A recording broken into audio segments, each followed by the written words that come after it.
अजीत दादा से निवेदन करता हूं कि दादा आप सभी को संबोधित करें।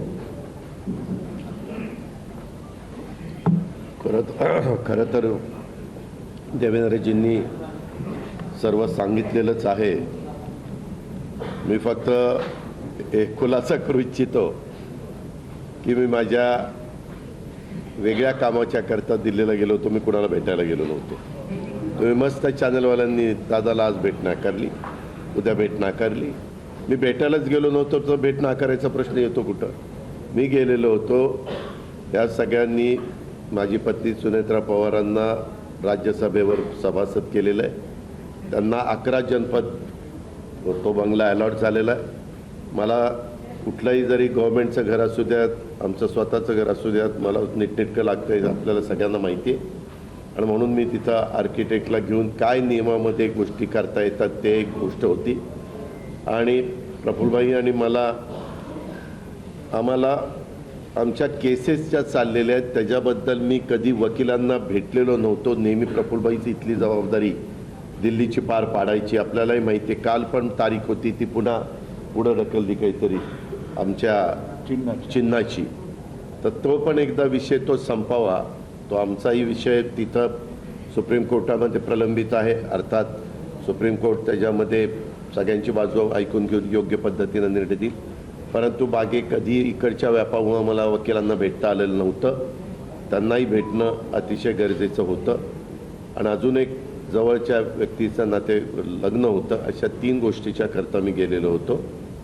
आणि तिथं गेल्यानंतर थोडासा इथल्यापेक्षा आराम मिळतो, त्याच्यामुळं तिथं आपला निवांत आम्ही म्हणजे राज्यसभा चालू होती त्याच्यावर सुनेत्रा पण तिथं होती, हेही दोघं तिकडं होते लोकसभेत राज्यसभेत, आणि म्हणून मी गेलो होतो। त्याच्यामुळे ते पहिल्यांदा डोक्यातनं काढून टाका मी कुणाला अमितभाईंना किंवा कुणाला भेटायला गेलो होतो। कारण आमची आधी चर्चा एकनाथरावजी, देवेंद्रजी आणि आम्ही गेलो असताना त्यावेळी झालेली होती। आणि तशा पद्धतीनं आता सगळ्या गोष्ट उद्याच्या शपथविधीच्या संदर्भामध्ये देवेंद्रजींनी सांगितलेली आहे। आम्ही सगळेजण मिळून महाराष्ट्राच्या सर्वांगीण विकासाच्या करता मनापासून प्रयत्न करू। आम्हाला अनुभव आहे, त्या अनुभवाचा फायदा राज्यातल्या सर्व समाजाला, सर्व जाती घटकाला कसा करून देता येईल।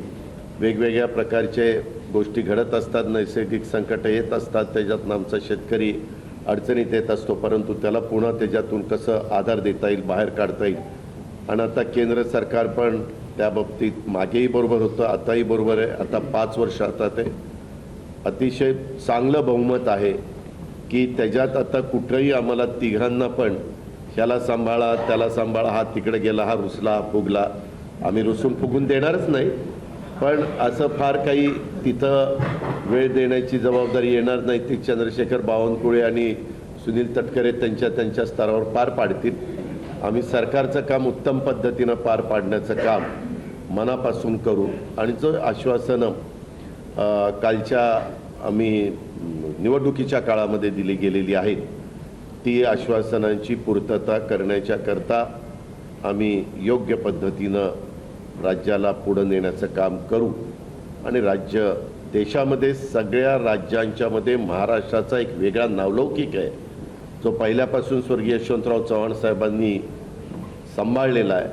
तोच नावलौकिक आपल्या देशात प्रगतीपथावरचं नंबर 1चं राज्य म्हणून आपल्या राज्याची जी ओळख आहे ती पुढेही कायम आणि त्याच्यात भरच घालण्याचं काम हे आम्हा तिघांच्याकडनं, आमच्या सरकारकडनं, महायुतीकडनं निश्चितपणे केलं जाईल याबद्दलची खात्री मी आजच्या आपल्याशी चर्चा करत असताना महाराष्ट्रातल्या जनतेलाही देतो आणि इथं थांबतो। धन्यवाद।